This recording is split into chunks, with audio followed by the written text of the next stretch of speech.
talk about at parties. You want me on that wall. You need me on that wall. Keep this frequency clear. And now it's conspiracy. See, they've made that something that should not be even entertained for a minute, that powerful people might get together and have a plan. Doesn't happen. You're a kook. You're a conspiracy buff. You're watching The Truth is Viral, the only news program on the internet trusted to deliver the truth since 2008. And now, here's your host, Mr. Bobby Powell.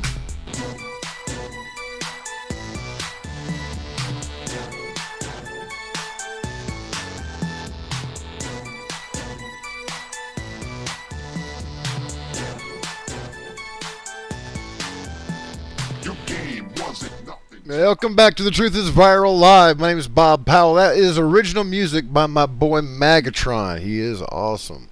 Back in the day, back in the 80s, we had competing radio shows. He was rocking Miami to Fort Lauderdale, and I was taking care of Fort Lauderdale to Fort Pierce.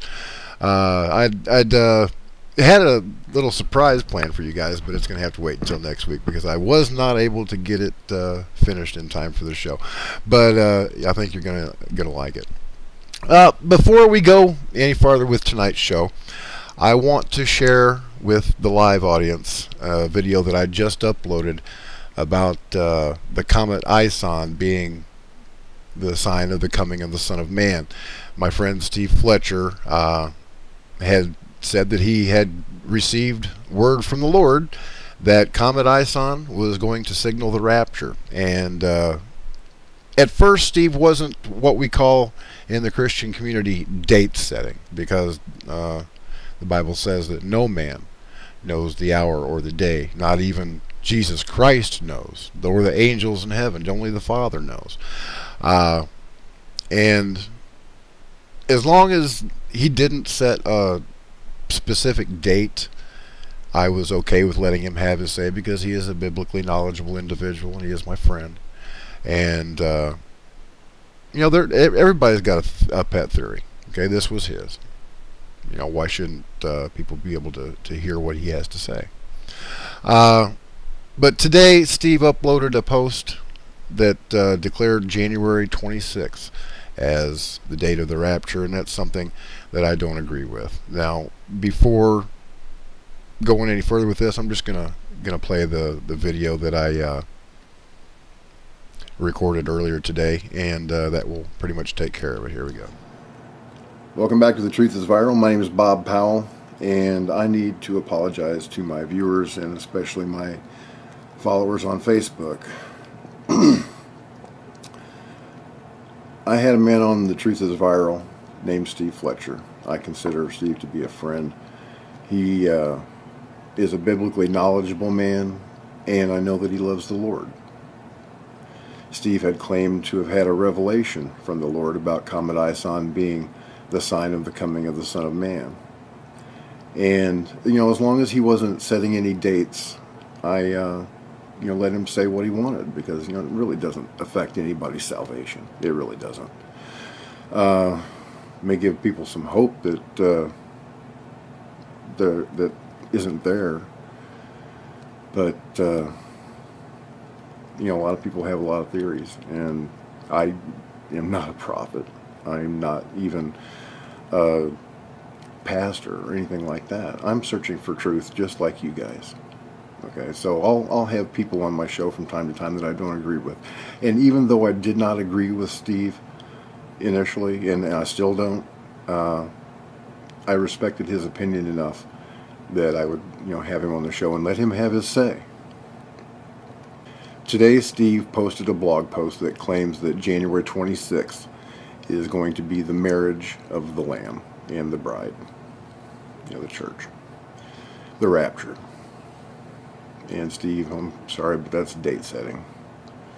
It's not a rapture window anymore. Okay, we're told that we can know the seasons, but January 26th is setting a date.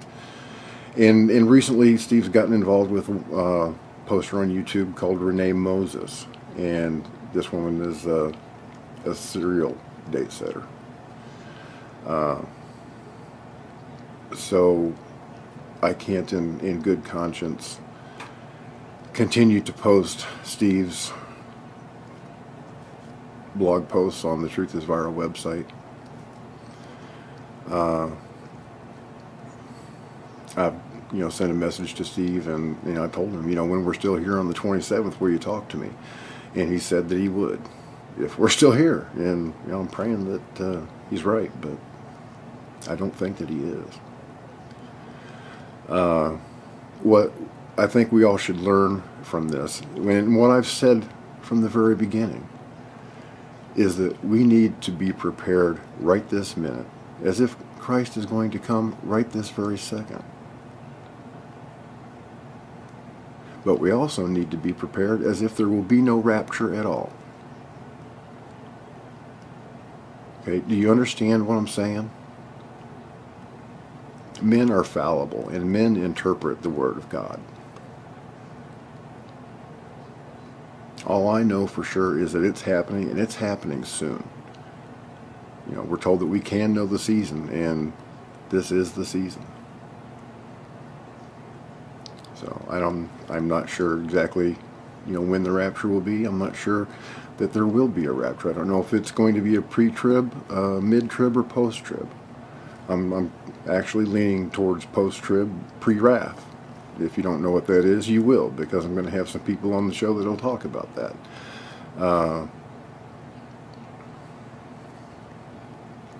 I just hope you'll forgive me for misleading anybody. I didn't intend to.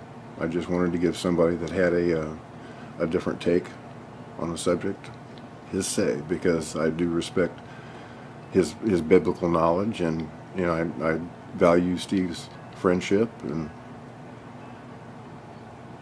I hope that we can maintain that friendship. Well, thank you for watching this short little Truth is Viral. My name's Bob Powell, and as always, God bless, Semper Fi, and Hoorah. Okay, so yeah, I wanted to give Steve his say, and he had his say, but when he started getting into the subject of actually setting a date, he says that the rapture is going to occur on the 26th. That's this coming Sunday. Now, if we're still here on the 27th, Steve has promised to give me an interview, and we'll talk about that.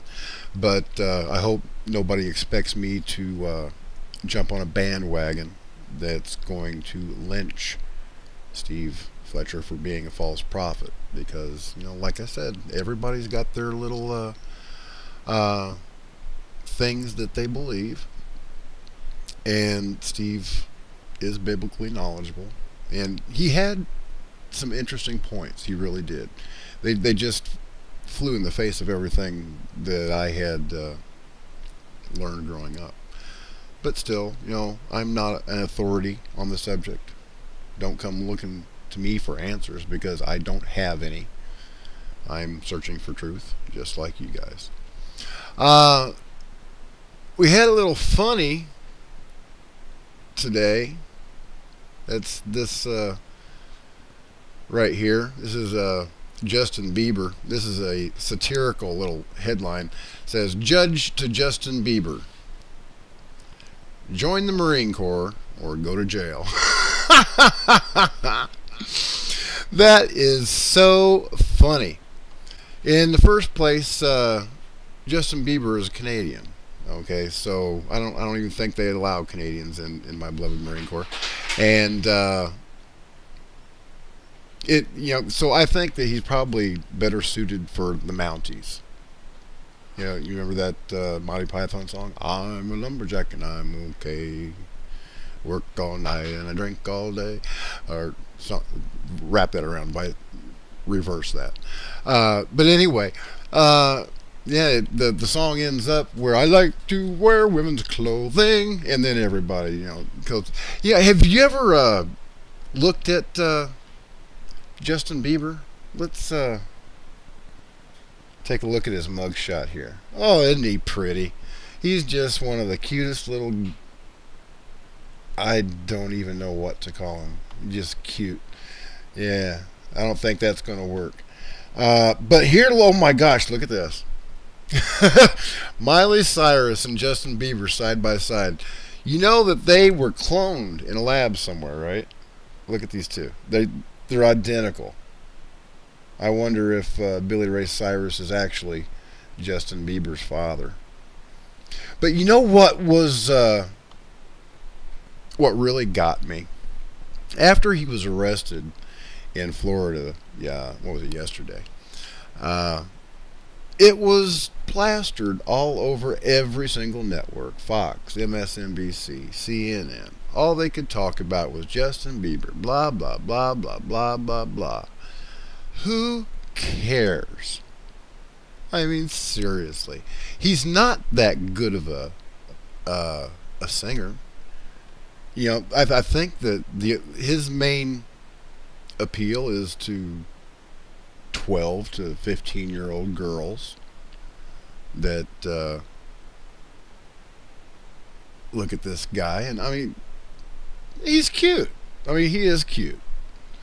But he's getting to be an asshole. Okay, he's got money now. And he's got fame. He's got celebrity. He's got women throwing themselves at him. And,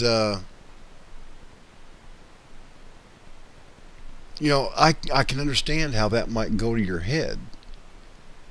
But he's really letting it go to his head. He thinks that he's untouchable. He thinks that he's above the law because he's Justin Bieber. Well, the Biebs, I think, is going to find out rather quickly that life doesn't really work out that way. Just look at poor old Lindsay Lohan. She had a promising career, and now she's not much more than a used-up old crack whore. Speaking of crack whores, Paris Hilton and the Kardashians, Kim Kardashian. People go crazy over these women, and I don't understand why. Sure, they're beautiful. Even my wife DeLynn said that Paris Hilton's one of the most beautiful women she's ever seen. Well, you know how beauty is defined? Symmetry. If your eyes are symmetrical, if your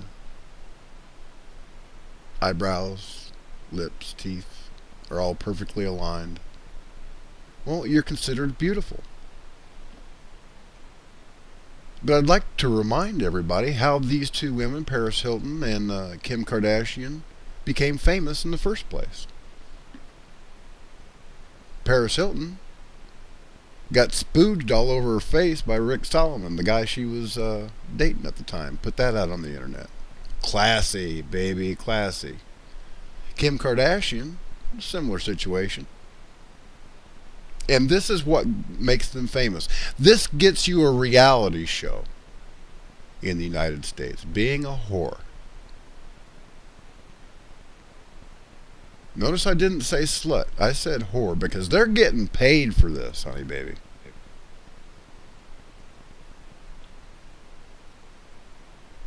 And Miley Cyrus is following the same example. At the VMA Awards, she did that dance with the with Beetlejuice. I can't remember his last name. I just remember he was dressed like Beetlejuice. And she's prancing around on stage. This is Hannah Montana. My granddaughter was watching this performance. She's 13 years old. And Hannah Montana's walking around singing about taking drugs and taking that big foam finger, masturbating with it. Oh yeah, that's real classy. Billy Ray, you raised one classy little girl. And Billy Ray Cyrus is no better. Mama Kardashian is no better than pimps. They're actually worse than street pimps because they're pimping out their own children. That's what this country has come to. And the Bible said that in the end times, good will be called bad and bad will be called good. And we're seeing this example being laid out in front of us. Okay, let's move on to another subject. I was going to do Sarah Silverman, but there's just another unfunny whore I have no use for. She's just bad news. Right now I want to take a minute and read something very interesting that has come over the wire in the last few hours from Before It's News. Now, I get a lot of my news tips from Before It's News and from a website called Godlike Productions. Now, like any other website, you have to be discerning, because a lot of stuff that's posted on Before It's News and a lot of stuff that's posted on Godlike Productions is BS. There's just no other way to say it.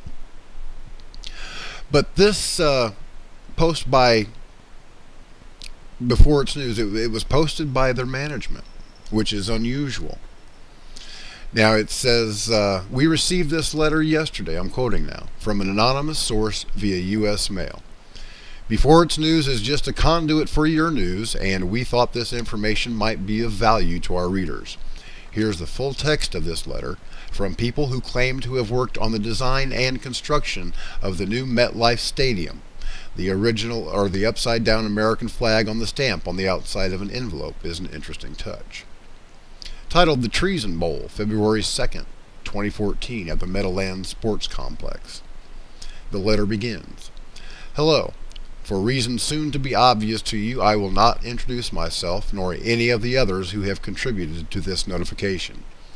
We have been involved with the construction and operation of the new MetLife Stadium at the Meadowlands Sports Complex.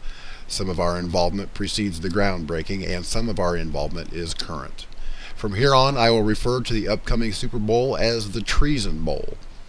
From the start, from design stages, plans have been made for the stadium and the American Dream Meadowlands complex to host a well-planned false flag event, so grand that one would think it was planned in the offices of Joseph Goebbels himself. This has been in the works for at least 6 years. The highlight of this treason will be the worldwide live television coverage of this abomination of civilization. This promotion of fear and horror is hoped to inspire the masses of the world to willfully submit to the eradication of rights given to us by God. In the very design of the stadium, spots were planned for the placement of bombs, not to immediately kill the stadium guests, but to entrap them. The bomb placements are for the creation of choke points to control the movement of the guests. Remember, the highlight is the international live broadcast of desperate human suffering. It will first be answered by militarized police and thug-like New Jersey State Police, but only to be resolved by U.S. Army troops from Fort Dix. The fix is in, racketeering at its finest hour. You may notice that the New Jersey State Police Sports Complex has a noticeably high percentage of troopers that are very big, look like thugs, and we assure you, act like thugs. 7 of us have witnessed experiences with them, with varying degrees of rudeness, misery, and disgust. There are traitors within this local state police force who will be enabling the apparent foreigners in the stadium and in the whole complex. It has been harder for us to be exact with numbers of U.S. federal agents in on this false flag fix, but we have confirmed that they are from the Department of Homeland Security, the National Security Agency, the Federal Bureau of Investigation, and Blackwater. For the Treason Bowl, there may be as many as 11 armed foreign terrorists in the stadium itself, being another 8 of them in the rest of the complex, including Meadowlands Station. A heavier-than-air poison gas will be brought in with CO2 canisters that are used by soft drink vendors. It will not be a quick killer as chlorine gas, but rather a gas that causes more physical contortions and suffering for high-impact live video. This heavier-than-air poison will first target the field level, most notably the athletes on the field. Specific placement of bombs will ensure that no one leaves the field level, so that is why they have the closed choke points. For those of you who haven't yet figured it out, about the extensively drawn-out Afghan occupation by a supposedly mighty military against an outmanned and outgunned rebel alliance with a mysterious decade-plus bottomless supply of resources. It's all about the 3 pipelines, the now complete Caspian Sea oil and natural gas pipelines to China and points in between, and the heroin pipeline that's been developed in countries in the West, especially our country. The continuing vagueness of the Afghan occupation should be as obvious as the nose on your face and should consume your curiosity. A lot of us here are amazed how this realization escapes the most of you. Of course, our senses are heightened on this matter, having learned for the past 6 years of impending evil and doom of the 2014 Super Bowl. Okay, now I'm going to go ahead and skip down to the bottom of this letter, because I'd like you to take a look at who it was sent to. It's actually a very interesting list. This was sent to the Denver Broncos, the Chargers, the Colts, the 49ers, Panthers, Patriots, Saints, Seahawks, Village Voice, New York Star Ledger, WorldNet Daily, Project Camelot, Truth Out, Rumor Mill News, Common Dreams, Blacklisted News, Before It's News, Quantum Future Group, Center for Research on Globalization, Cryptomy, Paul Craig Roberts, Laura Ingraham, and Mr. Edwin Anelzoni. Now, those are some pretty interesting places to send it. Laura Ingraham, out of all those, that just doesn't make any sense. But I'd like to point out a couple of things before we go to break here. Number one, all these teams that were listed were still in the playoffs a few weeks back, so we can surmise that this was sent out at least 2 weeks ago. And something else that I noticed here that I wanted to point out, and I will get, oh yeah, we've confirmed that these federal officers are from DHS, NSA, FBI, and Blackwater. Well, Blackwater no longer exists. It is now, and it has been for a couple of years, called XE. So, you know, that right there brings me a bit of concern for the legitimacy of this letter. But, you know, this would be a terroristic threat.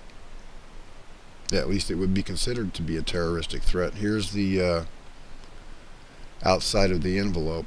Got the upside down American flag, which signals distress, of course. So that would be a terroristic threat, something that the FBI would want to look into. And if it's a joke, it's not a very funny one, because it brings to mind a video that was released by my friend Dabu7 today. If you don't know who Dabu7 is, you need to learn to know who he is. You find him on YouTube. He's always got the latest updates. He does, you know, short shows as opposed to my hour-long free-for-alls. But you know, he's always got great information, and he came across some very interesting information about the Olympics in Sochi. Let's take a look real quick here at this connection that he's made between the Olympics in Sochi and the combined disasters cards in the Illuminati card playing game. This is a heads up warning and alert for anyone going to Sochi for these Winter Olympics. For those of you familiar with the Illuminati playing cards, you've definitely seen the combined disaster card before. A lot of people were pitching it around during the London Olympics because they thought it looked a lot like the London clock tower. Now I'm going to go through some images here, and I'm going to share with you what I think this might be after closely observing Sochi. Look what we have here. Yes, Is that awesome or what? If you look at the clock towers between Sochi and the combined disasters card on the Illuminati, you'll see that they are nearly identical. And we'll talk about that more later. We'll be talking to a friend of mine, the admin at the Truth is Viral Facebook page. He's a veteran of the Battle of Fallujah, And we're going to hear what he has to say now that al-Qaeda has retaken that area of Al-Anbar province in Iraq. Stay tuned. The Truth is Viral. We'll be right back.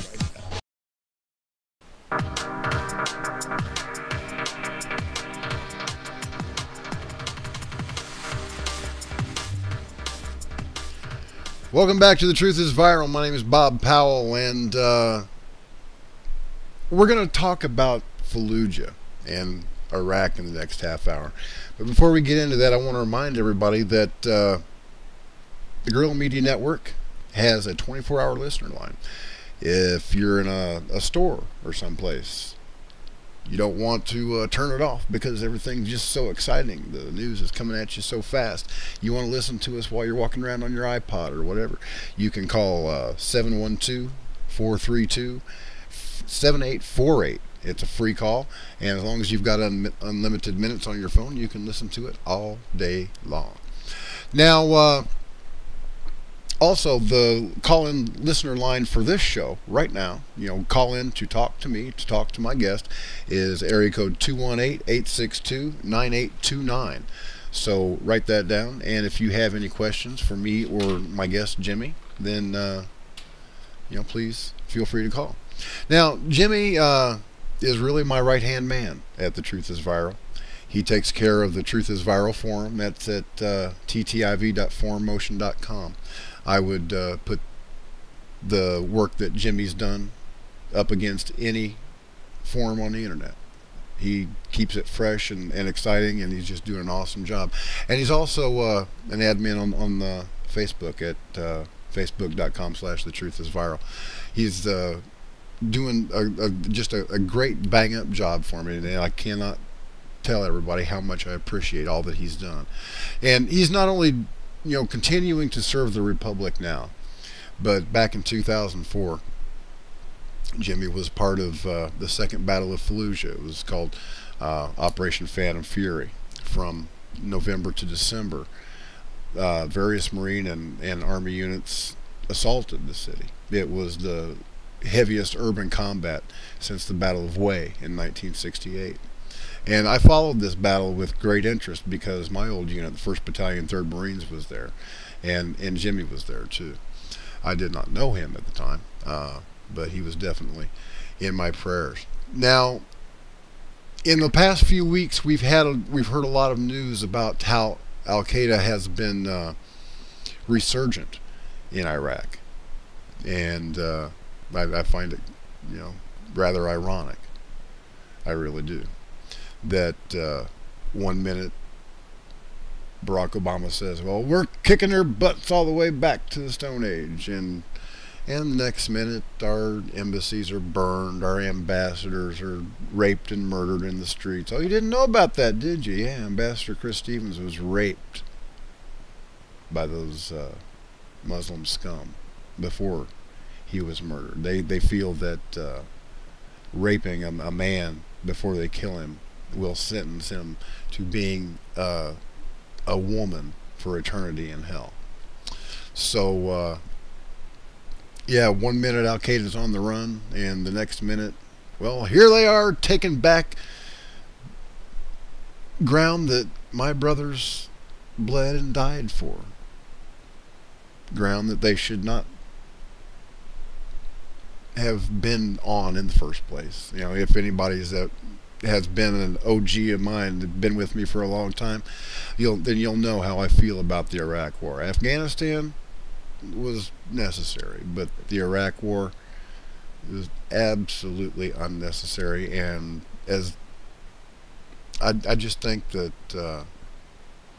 George Bush is a war criminal because he lied about Saddam Hussein having weapons of mass destruction. And because he lied, he took this country to war, and as a result, over 1 million Iraqis are dead. Over 20,000 of my brothers and sisters are dead. Thousands more are permanently maimed. For what? To fill whose pockets? For revenge? You know, I'm a Marine. I'm not a combat veteran like Jimmy.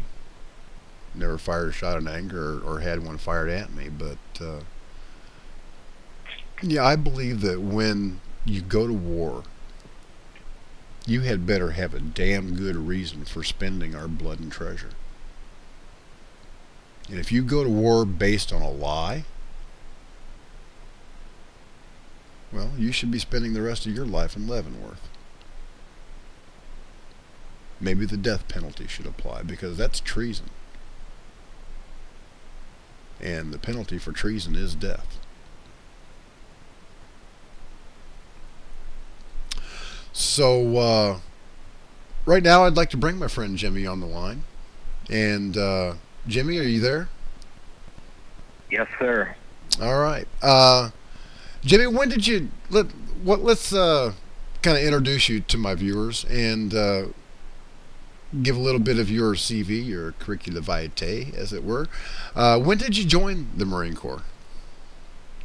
I joined the Marine Corps in October of 2002 and became a rifleman after boot camp out of infantry school.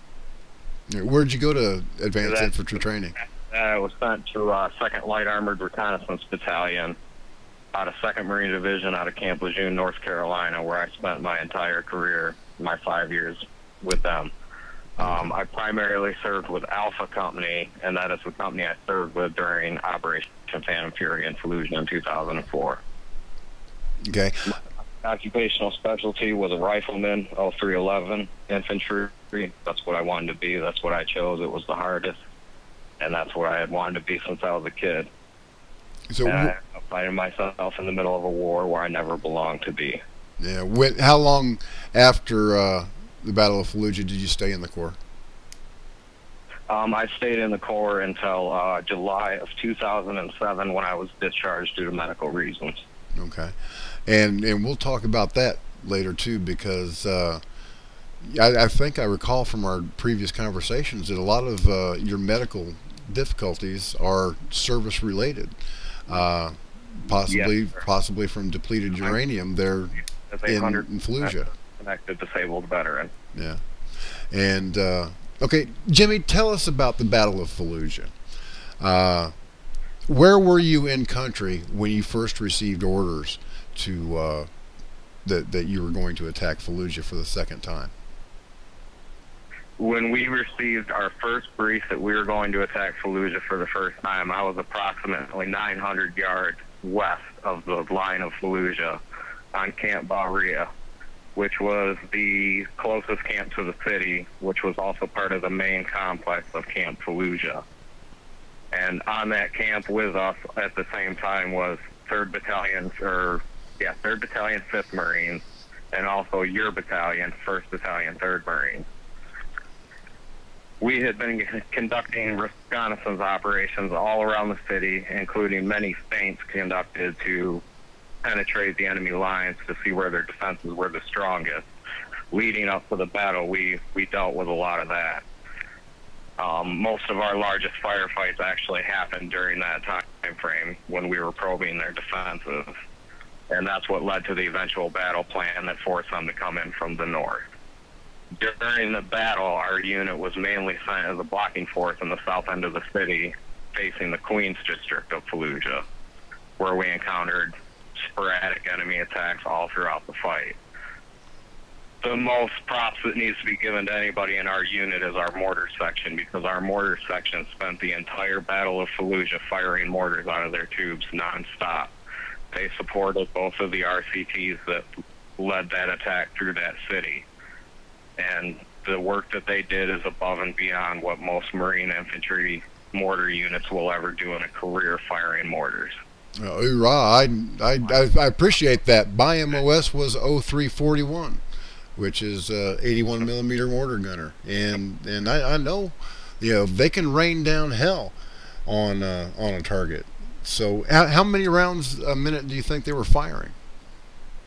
I don't know, but I do know that at the time, they had fired more rounds than any other Marine unit in the Iraq War combined. Cool. So it was quite a few. How long I imagine they softened them up with artillery and A-10 attacks and helicopter attacks, Hellfire missiles and whatnot. How long before or between the time they started the artillery barrage and the time they sent in the infantry? I believe it was roughly, we left our camp about 7 days before the battle began, and positioned ourselves south of the city as a blocking force while the other units moved in north. That's when the artillery and the airstrikes began, and there was at least a heavy 3 days before ground forces made their way in from the north of heavy airstrikes, artillery strikes, and mortar strikes. What kind of resistance were you encountering? Were you encountering Iraqi soldiers from the old Iraqi army? Were you encountering women and children? Were you encountering hardcore jihadists? We were countering mainly hardcore jihadists. Many of the people that were fighting in Fallujah were part of the security force that had been built by the U.S. military in the early stages of the Iraq War, that had fled and then joined up with the al-Qaeda in Iraq sect that had held Fallujah during that whole summer. So we were fighting many of those guys along. We were fighting people that had Syrian passports on them, young college-looking kids that were jihadists, and there were many women that we observed pulling bodies away, doing things like that. It was everybody that was there was considered an enemy while we were there. So it was basically a free fire zone. Yeah. But as I recall, weren't most of the civilians evacuated in the days before hostilities began? That's correct.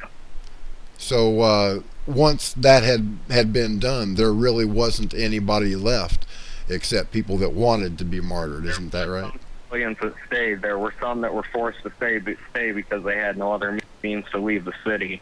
And many of those fell victim to the battle by, both sides fighting, and it's a very sad thing. But as well, many of them stayed and gave aid to the enemy as well. Yeah, well, that makes them enemy combatants.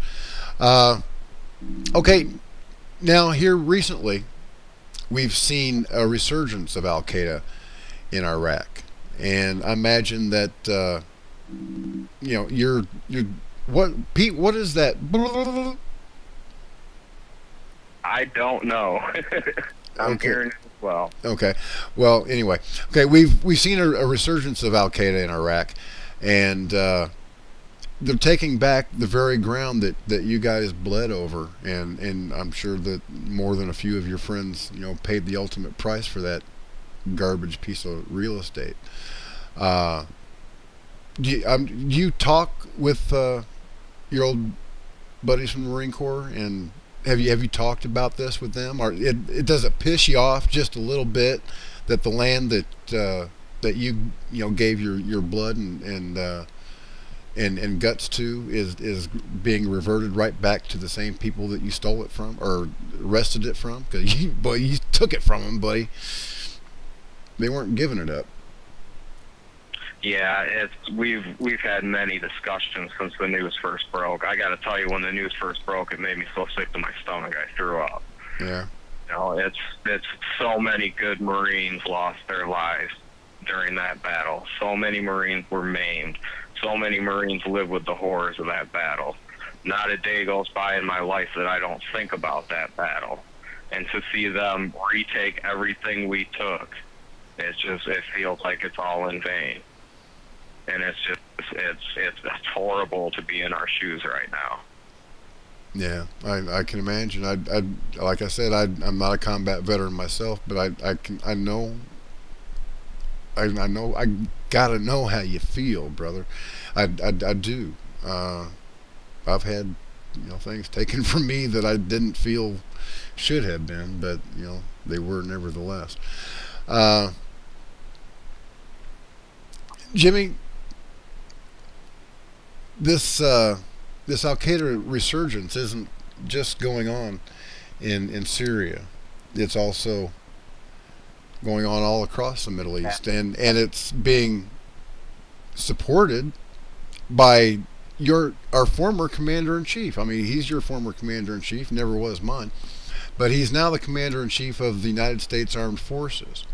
And he's giving supplies, training, uniforms, guns, ammunition to these same al-Qaeda terrorists. They call themselves the Muslim Brotherhood when they want to be nice, guys, quote unquote, and present themselves to the world like they're legitimate politicians or whatever. But al-Qaeda is their military wing, and it has been. Ayman al-Zawahiri, top man in al-Qaeda right now, became a member of the Muslim Brotherhood when he was just 14 years old. And we've watched Barack Obama as he's been supporting these scum from Tunisia to Libya to Egypt and now in Syria. He's supplying them with arms and training and weapons. He even waived a law that makes it illegal to supply terrorist organizations with those kind of materials. How does it feel, Jimmy, as somebody that has actually bled for this country, to see the commander-in-chief of the United States Armed Forces supporting terrorists, the very people that we're supposed to be killing? Personally, I see him as nothing more than a traitor for everything he is doing and everything he has done. He demeans our armed forces and everybody in it to a point that he is literally trying to destroy us. He has zero regard for the U.S. military personnel, in my opinion. He has never once shown that he sincerely cares about any one single military person in his life. Every action he takes tends to stand against the U.S. military, whether it be active duty, veterans, disabled, or not. Yeah. And it's overall sickening what is happening in this country at the hands of our president. Okay. Jimmy, in these last couple of minutes before the top of the hour, I'd like to talk about your disability, because it is service related, and a lot of Marines and a lot of Army pukes too have been coming back from the sandbox complaining of all kinds of medical symptoms, and a lot of them blame the use of depleted uranium for those medical symptoms. If you don't mind, can you tell us a little bit about your service-related disability? Yeah, it all began when I was in the process of trying to get out of the service or stay in. I went in for a physical, and they had noticed that my heart wasn't rhythmically working as properly as it was supposed to. So that led to greater testing, which led to me finding out that the electrical signal in my heart had stopped running properly, and my heart was overworking in certain areas, and I had overbuilt enough muscle in areas that it was permanently damaged, so I was no longer eligible for service. And ever since coming back from Iraq and increasing over the years, I've had very bad gastrointestinal problems. And the latest answer I've gotten from the VA, which hasn't been the greatest care in the world, is that I have a foreign bacteria in my gastrointestinal system that is wreaking havoc upon my body. I've been through several courses of antibiotics. I'm actually on another course right now. I think it's my 5th course since they told me that I have this bacteria. It cannot kill it all. It cannot get rid of it. It's something that I live with every day. It's very discomforting, very painful. I have been told that there is a medication and they work, but of course it's too expensive for the U.S. government to provide, so I'm left with only my VA care to rely on. Okay. Pretty much encompasses my whole medical. I suffered a little bit of PTSD, a little bit of anxiety in crowds and such and stuff like that, and I still have some problems with that, but I've learned to deal with that a little bit better. Yeah. Well, your disability is 100% service related, so what do they attribute this disability to? What do they say has caused all these problems? As of right now, they're still unsure. I personally think there's some kind of condition that's causing everything to happen together. What this condition is, I don't know, and it's up you know, it's up to the VA to figure this out, and they've been running. I've had so many different tests run over the last 7 years. It's hard to talk about, but it's been a rough road, and you know, I still haven't gotten answers to questions I've been seeking, and I'm left at the mercy of the VA. Yeah, well, brother, you're definitely in my prayers all the time. I can't imagine, you know, this. Well, I guess I can imagine it, because I'm not in the greatest health myself. But you know, for you to for all of this to have happened as a result of your service to this country, and then, you know, being treated the way that you are being treated, it just doesn't seem right, you know. And on behalf of a grateful nation, I want you to know that if I was in charge, things would be different. We're coming up on the top of the hour, and if you've got a question for either Jimmy or myself for about anything that we've talked about so far, I want you to give us a call at 218-862-9829. And so, brother, stick around for a little bit, and maybe somebody, maybe you can answer a question that somebody has. And in the second hour or two, we're also going to revisit the subject of Operation American Spring. You know, last week I released an episode of The Truth is Viral that outed Major General Paul Vallely as somebody that had co-written a paper on how to control wars, or how to control crowds using psychological operations. And he co-wrote this paper with an avowed Satanist, the founder of the Temple of Set. So, you know, that's not somebody that I'm going to trust. But last week I also heard a video clip, or an audio clip, from Colonel Harry Riley, the personality who is actually in charge of organizing Operation American Spring. And in that video clip, he says that General Vallely, you know, is on the outskirts, but he really has no authority within the organization. And that was backed up a little while earlier in the day by an email that I got from Colonel Riley. I had mailed him a question point blank asking whether Major General Paul Vallely had any connection to Operation American Spring. And like General McAuliffe to the Germans during World War II, the Battle of Bastogne, he shot back a one-word answer. That answer was no. So that gives me a bit of hope for Operation American Spring. It's something that I might be able to get behind, and it's just something that I'm going to have to think about. You know, I like the idea, I really do, of a bunch of patriots going to Washington, D.C. and giving the government one last opportunity to come correct before the people of the United States make them come correct. You know, John McCain laughed at Blaine Cooper when he stood up in front of him and accused him of treason. He thought it was funny. Well, Senator McCain and all these other scumbags in Congress are apparently so divorced from real life that they think that they can do whatever they want and get away with it. Like a couple of weeks ago when I was in Traverse City, I went chasing Senator Carl Levin, who once again voted for to authorize the National Defense Authorization Act, even though Governor Rick Snyder had just signed a bill nullifying the National Defense Authorization Act, a bill that had been passed by unanimous consent in both the Michigan House and the Michigan Senate. So yeah, these guys are in for a surprise, and I want to hear what you have to say on the other side of this break. This is Bob Powell. You're watching The Truth is Viral on the Guerrilla Media Network, and we'll be right back.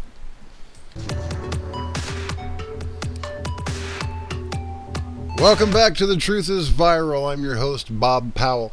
And I'd like to remind everybody that if you have any questions for us tonight, the number to call in is 218-862-9829. And I wanted to remember that thing I wanted to share with you earlier. Well, we got a couple minutes. I just wanted to share it with you real quick here. I'm going to redo my theme music, Smack Runner.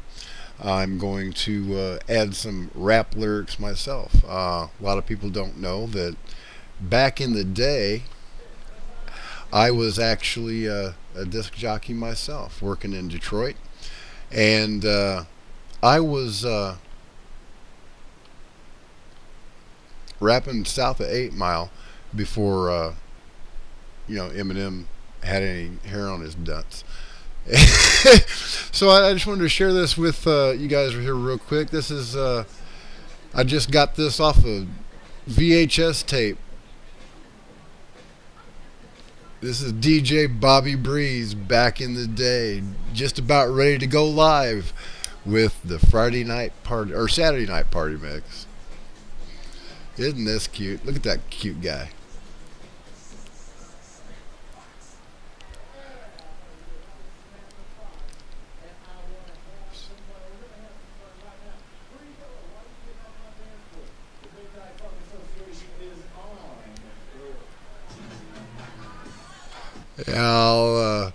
I'll spare you me getting up there and rapping for this week, and maybe next week I can share some more of that with you. But yeah, we're gonna have a lot of fun in the next few weeks and in the foreseeable future with The Truth is Viral. We're putting together a house band, and it's gonna be really great. I've got a lot of plans because I want to make this as informative and as entertaining as possible. You know how Governor Mike Huckabee always ends playing his bass guitar with one of his guests? Well, that's what we're going to be doing, only I'm not a guitarist, I'm a percussionist, so you'll get to see me playing a drum kit every week, and that should be interesting. Okay, Pete, do we have anybody on the line right now waiting to talk? Not right now, and the telephone number phone lines are wide open, by the way. And okay. Oh, there we go. We have somebody just popped up. First time caller in the 682 area code. What's your first name? You're live with Bob Powell. 682. What's your first name? This is JJ. Hey, JJ, how you doing, brother? Doing pretty good. How about you, sir? Not bad at all. Not bad at all. What's going on? What's on your mind? I just want to tell Jimmy, thank you for your time that you served our great and wonderful nation. You are truly blessed and highly favored. And I just pray, that the Lord will keep his hand on you for good health, and same thing with your family, and that he will prosper you for the sacrifice that you made for our country. Thank you very much for those kind words, sir. I very much appreciate it.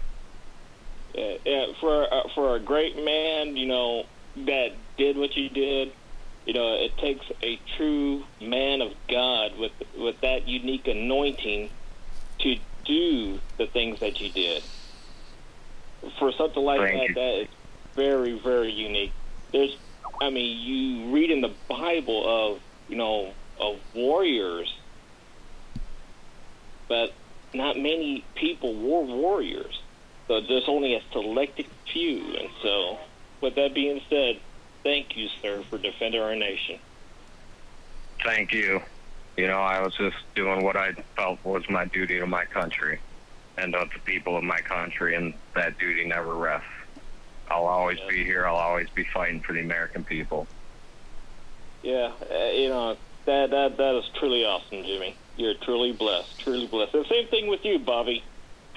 Well, thank you, JJ. I appreciate that. You're getting to be one of my favorite people. Yeah, thank you, Jesus. All right. But you rapping, sir? Yeah. Like Will Ferrell from Step Brothers. Yeah. I'm sure it'll probably be that good too after 30 years of not doing any of it. But it should be fun anyway. I like to always have a good time. So, JJ, how did you like last week's show about Operation American Spring? Well, I wasn't around for the live broadcast for that, but I did catch it on your YouTube site. Yeah. Tell you what,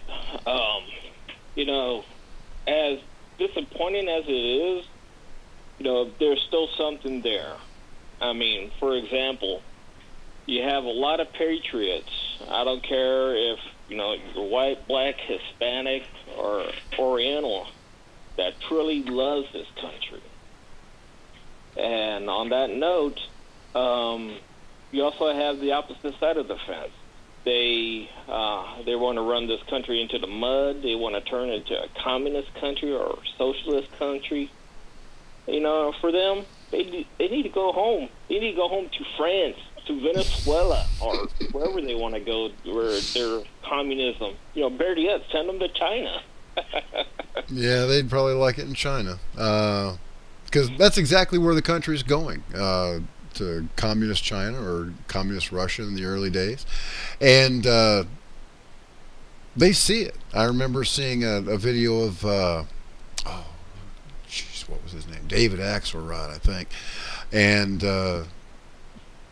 they were telling, they were talking about the counter-revolution, because they know that what they're doing is not going to sit well with the American people, and they are prepared for a counter-revolution.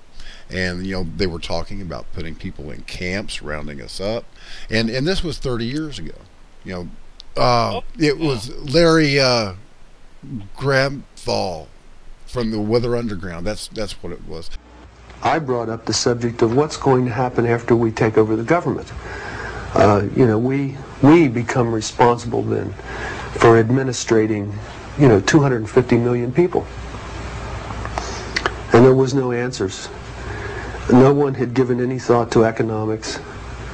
How are you going to clothe and feed these people?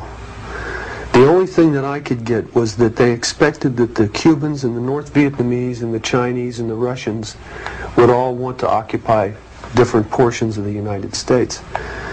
They also believed that their immediate responsibility would be to protect against what they called the counter-revolution. And they felt that this counter-revolution could best be guarded against by creating and establishing re-education centers in the Southwest, where we would take all the people who needed to be re-educated into the new way of thinking and teach them how things were going to be. I ask, well, what is going to happen to those people that we can't re-educate, that are die-hard capitalists? And the reply was that they'd have to be eliminated. And when I pursued this further, they estimated that they would have to eliminate 25 million people in these re-education centers. And when I say eliminate, I mean kill. 25 million people. Now, I want you to imagine sitting in a room with 25 people, most of which have graduate degrees from Columbia and other well-known educational centers, and hear them figuring out the logistics for the elimination of 25 million people. And they were dead serious. But anyway, this is the whole group that has been palling around since the 60s. Obama, Holder, and people from the Weather Underground. Well, Bill Ayers was a member of the Weather Underground, and he he authored Obama's autobiography. But they're prepared for a counter-revolution, and I believe that on May 16th they may get their counter-revolution, because people are pissed. And they've had enough. They've had enough of the lies and the obfuscations. They've had enough of a do-nothing Congress, and they're going to stand up and they're going to do something. And all I want to do, I know that this is necessary, but we need to make sure that the people that are leading this effort are of the highest integrity, people that aren't going to turn it into a big psyop or an attack on patriots, because once blood's spilled, that's it, sweet honey baby, because there ain't no coming back from that. Now, JJ, was there anything else? There's something I need to get to. So even if you don't have, as 30 million people there, even if you just have like 300,000, like what happened here recently with the March for Life, they said was it 250,000 people marched, and that the crowd has been growing every year. All right. Even if we had just maybe 10% of that number, that still says a lot.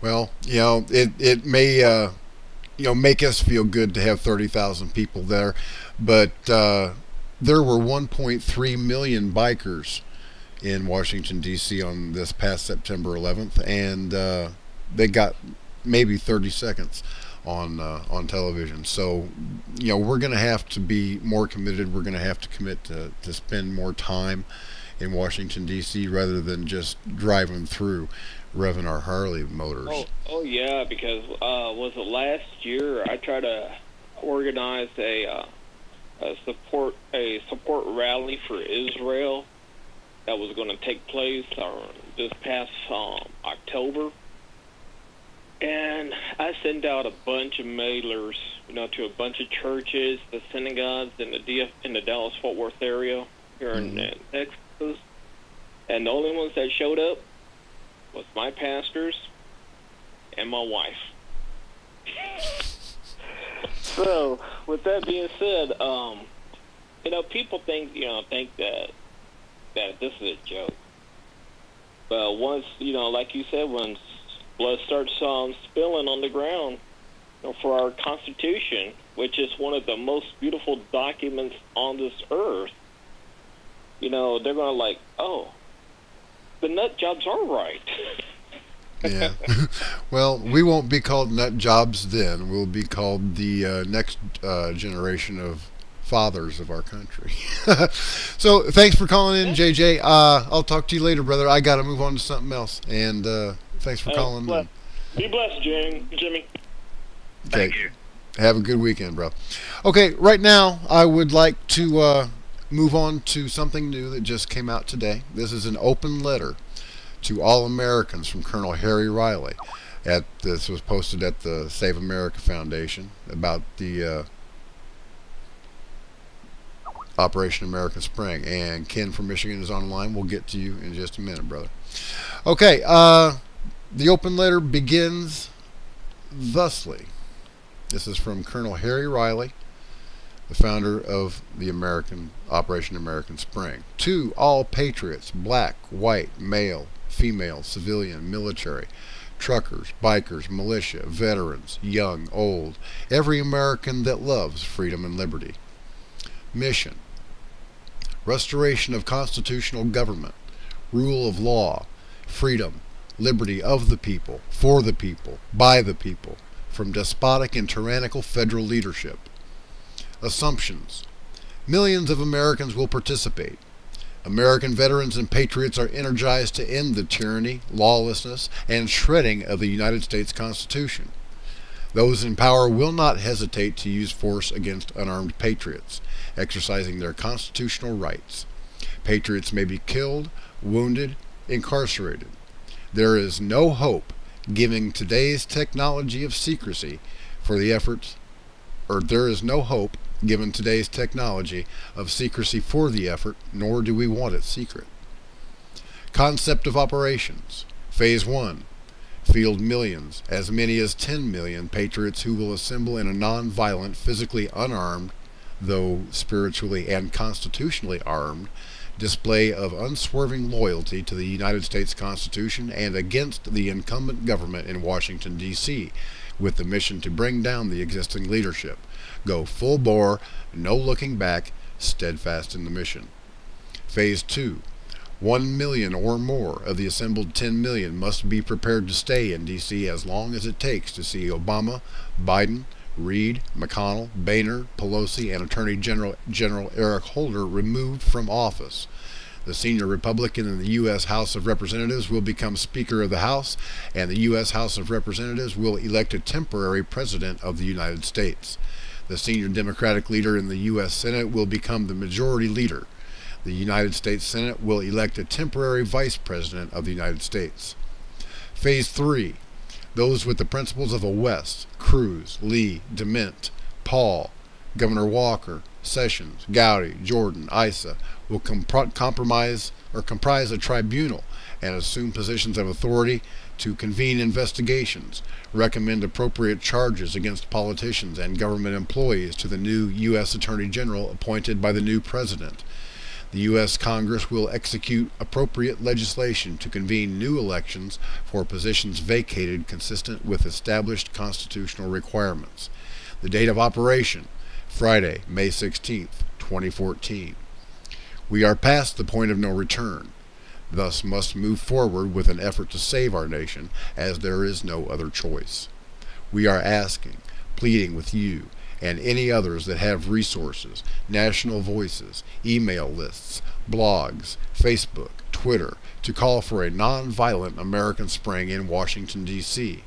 We must appeal to 10 million and more patriots to come and stay in Washington, D.C. to stop the White House and Congress from total destruction of the United States. It's now or never. God help us. When some greedy, self-serving occupant of the White House or Congress, or elements outside of America, is threatening our existence, our freedom, our liberty, our Constitution, our life resources, our America, then we fight back to destroy the threat, and there is nothing immoral or illegal about it. When the government becomes lawless, then we, the people, no longer are obligated to follow the government. There is no law where government picks and chooses for political purposes or personal agenda. At this time, the government is performing as a lawless entity.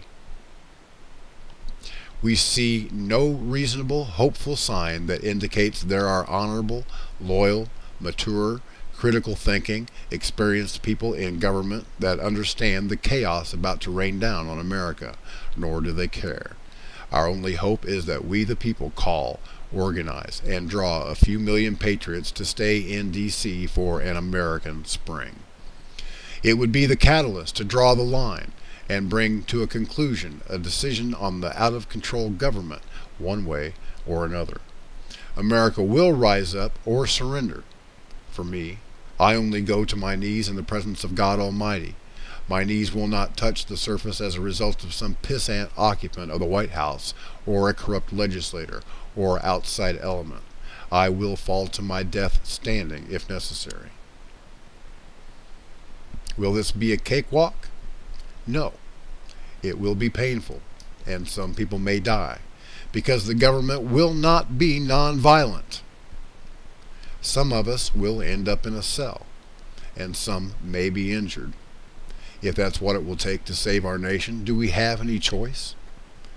Freedom-loving Americans will say there is no choice. We must begin the Second American Revolution. Not with guns, but with millions of Americans demanding a return to constitutional government and the resignation of Obama, Biden, Reid, McConnell, Boehner, Pelosi, and Holder as a start. And then the constitutional restoration process can begin. An American Spring can be avoided only if the above-mentioned officials resign. Will our national patriot leaders step forward and declare, "Send me, I'll lead"? There are millions of veterans and patriots ready to follow and have said that I will go.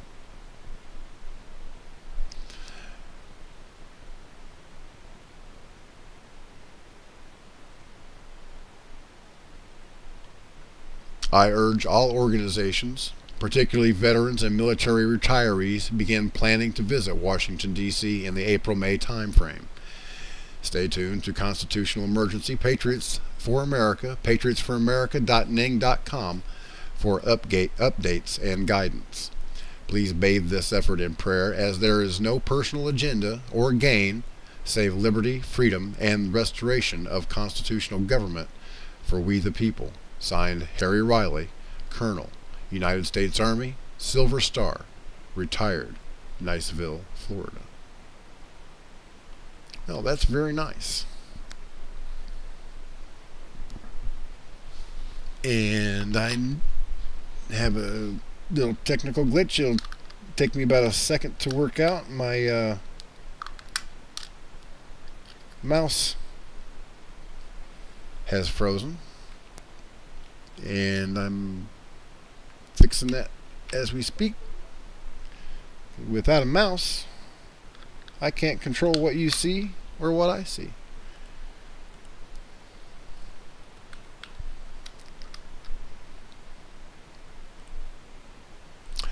And there we go. Okay, we're back. Okay, now to go along with what I just read, which was an awesome letter, by the way. I don't think there was anything in that letter that I disagreed with. I would like to read a comment that was left under my video that showed Major General Vallely to be somebody that I'm not sure we can trust. Now, this comment was left to me by Joe Mama. Normally I don't answer people that don't use their real names or photographs. I find the idea of an anonymous poster, especially one that calls me a coward, I find those opinions to be invalid. I'm not a combat tested Marine, but I don't think I'm a coward. But you know, we'll see. Okay, here's what Joe Mama wrote. Friend, I am far too intimate with the twisted face of combat, war, and the irreplaceable losses that are a result of bloody conflict to ever think to suggest revolution as a practical means of concession and resolution. The costs are beyond measure. The damage echoes throughout generations. War is hell personified. However, I am also intimate with living under naked tyranny. I have witnessed men of great physical strength and profound mental prowess broken and utterly destroyed by the machinations of constant torment and torture under the boots of tyrants. I have watched helplessly as good men hung themselves to their death in order to escape the constant inundations of anguish, exhausted from the physical and psychological demands of stoic resistance to the pleasure of those tyrants. I have witnessed unarmed, good and proud men corralled into walled arenas and shot from the perimeter for fun by the tyrants that have held us captive. War is hell, but at least you have an opportunity to prevent the tyranny from raping, robbing, and slaughtering you and your family. Slavery, for me, is not even an option. Fuck that. Bobby, he's talking about me now. Bobby and many, many others of his disposition are essentially promoting the virtues of diplomacy, exposure, and dialogue as a totemic construct by which to give the tyrants we face today a chance to rethink the consequences of their agenda through the underlying threat of constitutional repercussions. Bobby and his acolytes, I didn't know that I had acolytes, but he says Bobby and his acolytes fail miserably in comprehending the juggernaut of pure evil that will not heed the toothless protestations of a few spear shakers. Fuck that, he says again. They are going to have their NWO whether we like it or not. Where I come from, them's fighting words. Tyrants openly threaten us with penury and death if we resist the NWO. Often, and with relative ease, they murder those whom possess the will and the means to wreck their house of horrors, making good on their threats daily. Whether it's bombing and terrorizing folks in the Middle East or here at home, they do whatever the fuck they want and answer to no one. War on the world was declared on September the, I'm going to not say that word, the 11th, 2001.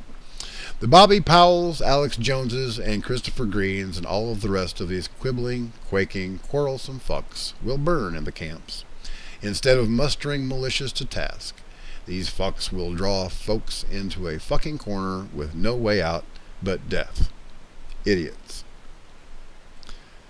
Well, I'm going to respond to that in just a couple of minutes. But first, I want to when we come back from the break, I'll respond to that in detail. But first, I just want to say something. Every time I see somebody say, let's take it to them, let's lock and load, it's time to get this revolution in gear, it really makes me cringe.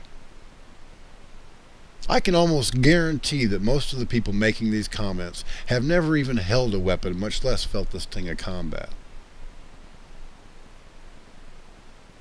They have no idea what they're asking for when they want to take on the United States government, the most fearsome military machine that has ever been on this planet. That's what we used to call going off half-cocked.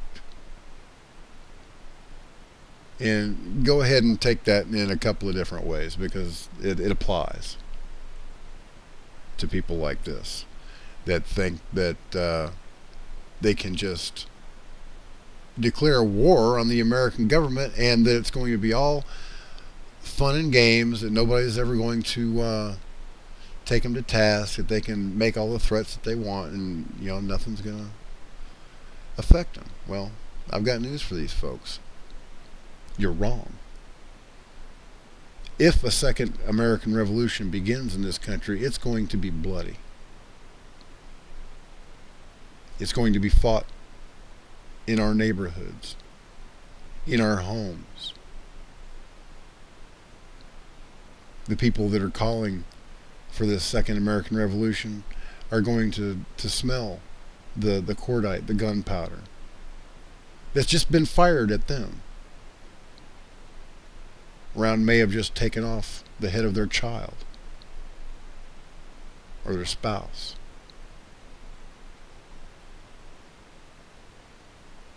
You have no idea what you're asking for. And people that call for violence just make me sick. Yeah, I'm going to talk until I'm blue in the face, until somebody pays attention to me. But I'm not going to pick up a weapon and start a war with the United States government. That's just suicide. So we're going to talk to a caller from Michigan on the other side of the break. If you have a question that you'd like to ask, don't forget to call 218-862-9829, and we will hook you up too. My name is Bob Powell. You're watching The Truth is Viral on the Guerrilla Media Network, and we will be right back. Welcome back to The Truth is Viral. My name is Bob Powell, and we're in the last half hour of tonight's show. It's been a pretty good one. I've really enjoyed this. Right now, let's just keep on moving, shall we? I was going to respond to that letter after the break, but I think I pretty much said everything that I wanted to say before we went to the break. If a second revolution does break out in this country, it's going to be the most horrible thing that you have ever seen.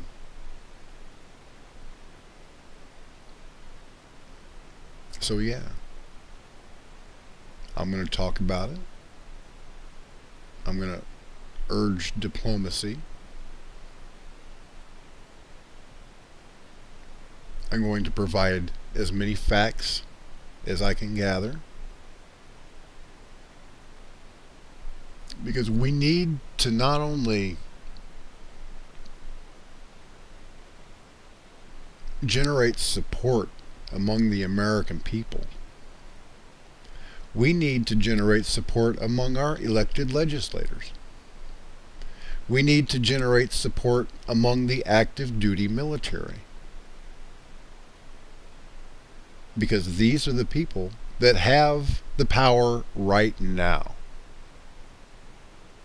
And whether you think they should have it or not, the fact is Congress controls this country politically. President Obama might have an issue with that, but if Congress had the will, they could shut him down like that. Militarily, The United States is all that and a bag of chips.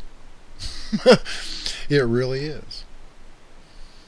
But I don't care if you get 30 million people inside Washington, D.C. Some people have said, you know, like back during the truckers' ride for the Constitution and during the 2 million bikers to D.C. and various other demonstrations, that there should be a quote-unquote second wave of patriots standing by in Maryland, or, you know, another state that's contiguous there with Washington, D.C., in case the government attacks, and we'll really show them what for. That is a suicide plan if I ever heard one. They've got helicopter gunships. They've got armored personnel carriers, MRAPs. They've got tanks. And what do patriots have?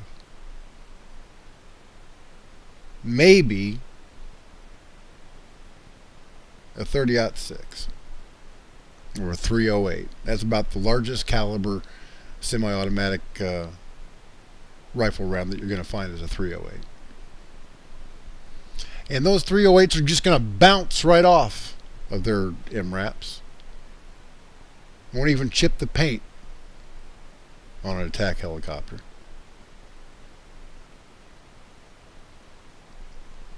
What's this second wave of patriots going to do except die if they open fire on the United States government? Nothing. They're just going to die. You want a second Lexington and Concord? Only this time we'll be on the losing end? Not on my watch. I will speak up against anything like that. You want to know how we can get the sympathy of the United States and the people of the world to our cause? To remain completely nonviolent. And that means not going with a quote-unquote second wave of patriots. I think it's totally unnecessary. I think it's a provocation. And I think that, you know, people would die. Now, without this second wave of patriots, if we go completely unarmed,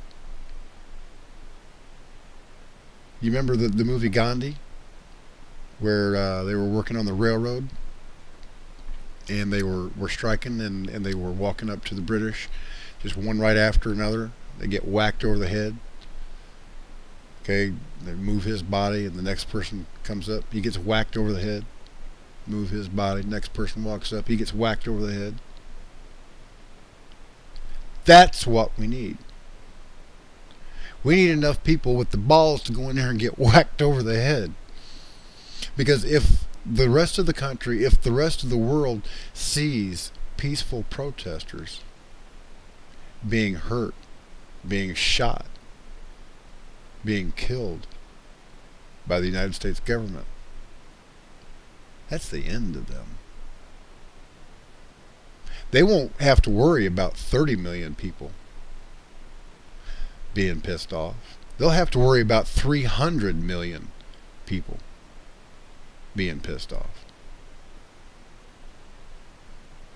During the bikers' ride through Washington, D.C., they had a simultaneous protest by the Tea Party. They were removing those barricades, right? And Obama got in his helicopter. He got the hell out of Dodge.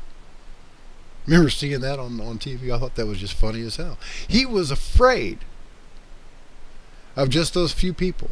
Now imagine what would happen if we get 30 million.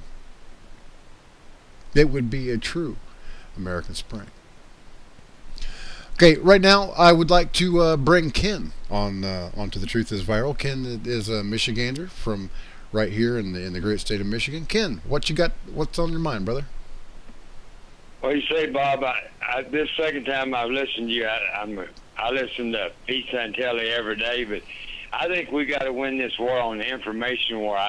I don't think we're going to win it with the guns. I agree with you there. Yep. Well, I'm glad that you do. I just need to get 30 million other people to agree with me. You can help me out with that, brother, right? You can, share the truth is viral wherever you go. I will be there on May the 16th, though. That's a guarantee that Ken Rhodes will be there. But I'd like to ask you a question, Bobby, because sure.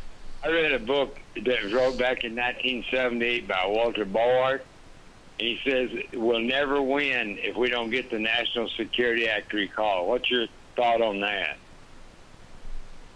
Well, which National Security Act is he thinking of? Or are you thinking of? There are several. The one they hide all their secrets behind. Oh, the Official Secrets Act. Okay, yeah, well, there have to be secrets. There just have to be, because there are evil people out there that want to do us harm.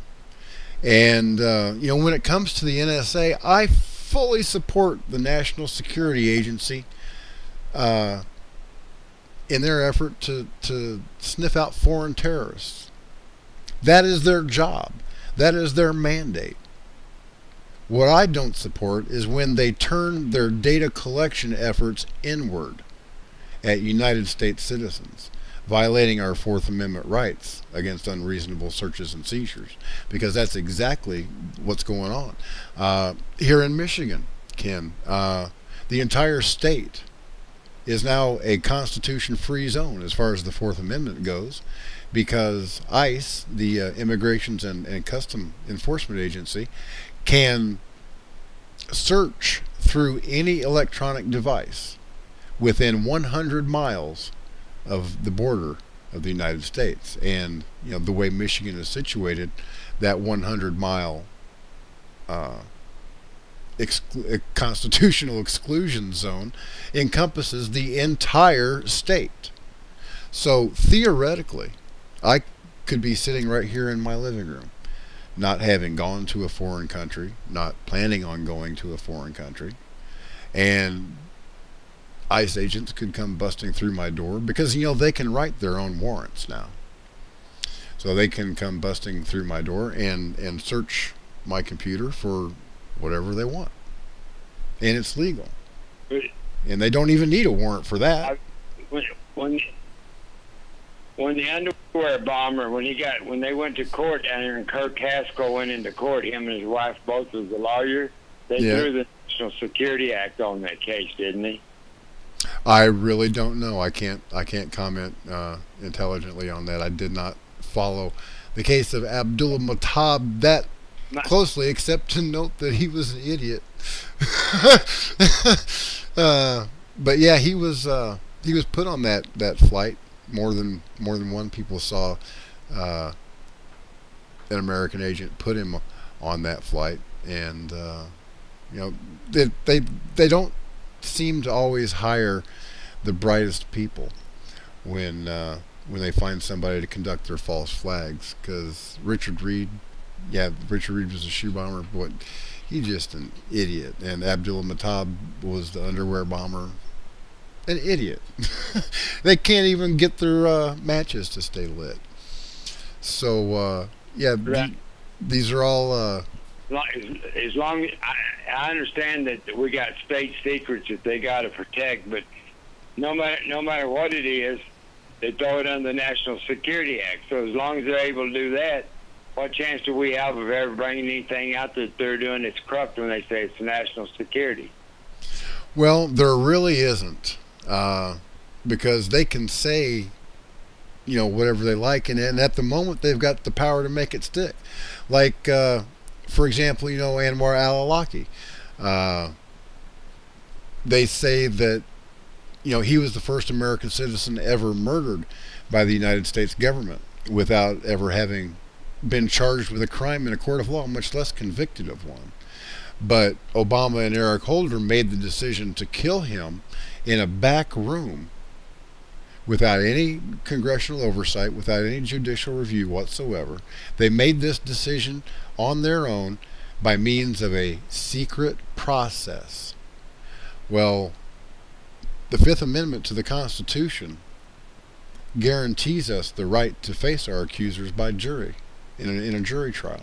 It says that nobody shall be deprived of life, liberty, or property without due process of law.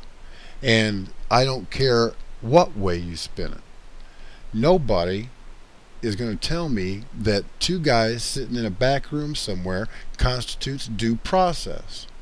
If you are accused of a crime in the United States of America, you are supposed to get your day in court. I don't know why it is such a hard thing for people to understand. I don't know why nobody in Congress is doing anything. Is it just because Anwar al-Awlaki was a scumbag terrorist? Well, he may have been. We will never know, because all of the evidence against him will never be seen. So yeah, and the reason being given is because of national security, just like what you're talking about, Ken. Especially when his 16-year-old son was killed later, and then they said his father shouldn't have been a terrorist. Well, that gives the United States the right to just go and kill somebody because his father was. They considered his father a terrorist. We don't know if he was or not. He didn't get a trial, like you were saying. Yeah. Well, that's all I want. Is for the same rules to apply to everybody. Stay in court if they decide that. The NDAA, it says that they can hold you with no lawyer, no nothing, for as long as you want. Now, I went out today and I missed the last of Pete's show for the last hour, and I was trying to pick it up now, and I heard you, so I stayed on here to listen to you. This is the second time I've listened to you, and I like what you say. But we're trying to get the state representative. I know they say the pandaunite.org, go to your city council. Well, we're trying to get our state representative to go right into Lansing and do it from there and get the whole damn state. Because that NDAA, that's a law that, never should have been. It's the most unjust law I ever heard of. Right. And Ken, I hate to break it to you, brother, but you're just a little bit behind the times.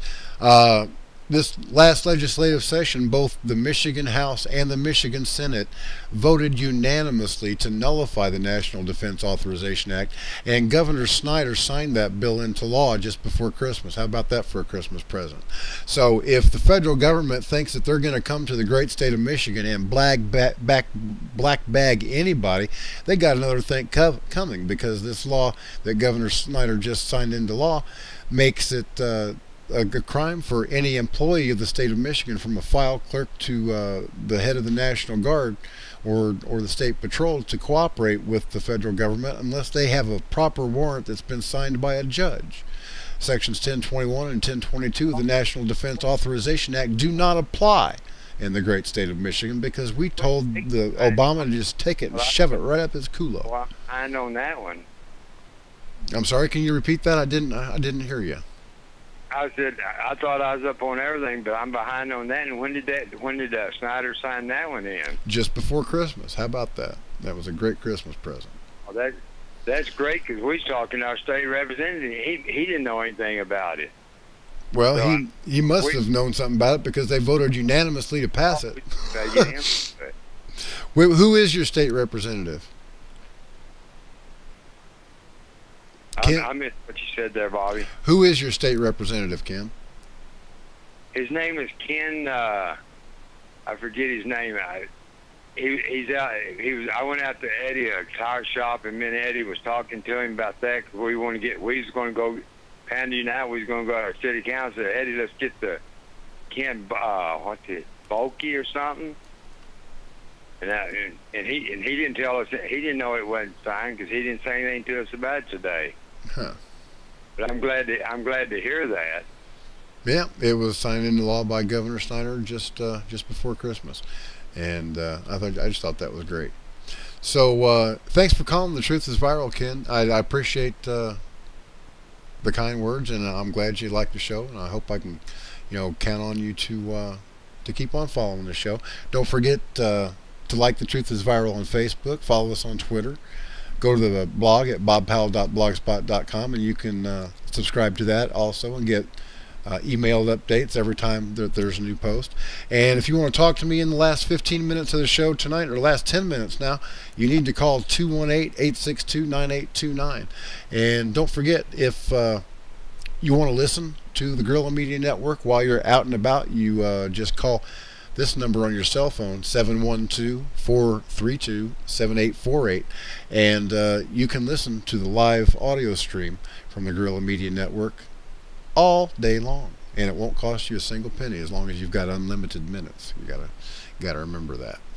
So we've got just a few minutes left in the Truth is Viral tonight. There's a guy I wanted to address here before we leave. His name is Jerry Emery, and he's a supporter of Paul Vallely, Major General Paul Vallely. I'm going to put up this cute little graphic that he posted. It says, people that write stories like this, referring to my D.C. March, a satanic trap to kill patriots,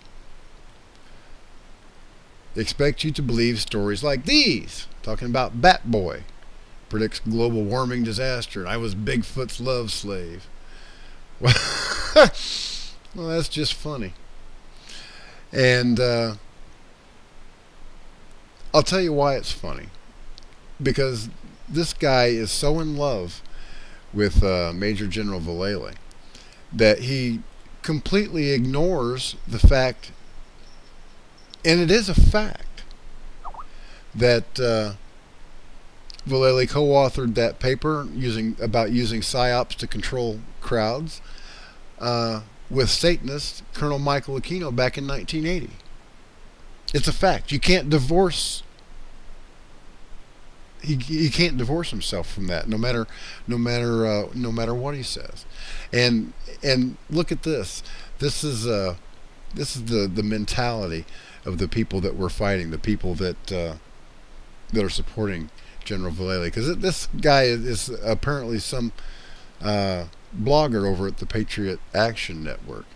Okay, look at this. Just read what he wrote here. Bobby Powell has some real psychosis issues. I replied to several of his posts with graphics which exposed his lies. Here's how he replied. I had said, Jerry, if you don't stop spamming my blog with your pictures, I'm going to ban you. Consider this fair warning. So he takes that. I guess he's just butthurt. I don't ban people unless they, threaten violence or say something really nasty about my family. But, this would have been a first, because it's just picture after picture after picture. And, he was contributing nothing to the conversation. But, yeah, people like this Jerry Emery, they need to wake up. They need to smell the coffee. As I said, I'm pretty much I think I'm gonna support Operation American Spring and throw the weight of the Truth is Viral behind it. But before I make that decision, I'm going to talk to Colonel Riley myself. I'm going to have him here on the Truth is Viral as a guest, and I've got a lot of questions that I want to ask him. And these are very important questions, because this is a very important time. This is a very important event. We need something like this to restore our republic. Now, some people have asked me, why are you bothering? Aren't you counting on the Rapture to take you out of here? Well, no, I'm not. Because I don't know when the Rapture is going to be. It could be 2 seconds from now. I could disappear right here in front of you as I'm speaking. Or it could be years from now. I don't know. I do know that the devil is not omnipotent. The Antichrist is not omnipotent. There is a reason that the United States is not featured prominently in biblical prophecy. And if we have to not be mentioned in biblical prophecy, I want it to be because we stood up to the Antichrist and that there really isn't much of an America left. If you're going to go down fighting, or if you're going to go down fighting. Saving lives from tyranny. Unlocking the chains that keep us slaves. You know, the only way that we're going to be able to do that is to wake up the American people. We've got 5 months, just a little short of 5 months before this American Spring event happens. We have plenty of time to spread the word and let people know what's going to happen. As a matter of fact, this is scaring the hell out of them already. The first Operation American Spring fan page on Facebook has already been deleted. It had 50,000 followers. They put up a new page. It only has 121. So when I post this episode of The Truth is Viral on YouTube, I will make sure to put a link in the description for the new Operation American Spring fan page on Facebook. Because I do believe that this is something that's important. I think it's something that we need to get done. But we need to get it done the right way. We're not going to go to Washington, D.C. armed. We're not going to hurt anybody. We're going to conduct ourselves as honorable men and women. So that no matter how this shakes out, nobody can ever say that we were the bad guys. I'd like to thank everybody for watching The Truth is Viral. You can catch me here on the Guerrilla Media Network each and every Friday night from 10 p.m. until midnight. Don't forget to copy down this number right here. It's 712-432-7848. That way, when you're out and about, you can just call that number up on your cell phone and listen to whatever is being broadcast on the Guerrilla Media Network 24 hours a day, 7 days a week, and it won't cost you a single penny. Thank you for watching The Truth is Viral. My name is Bob Powell, and as always, God bless. Semper Fi. Hoorah.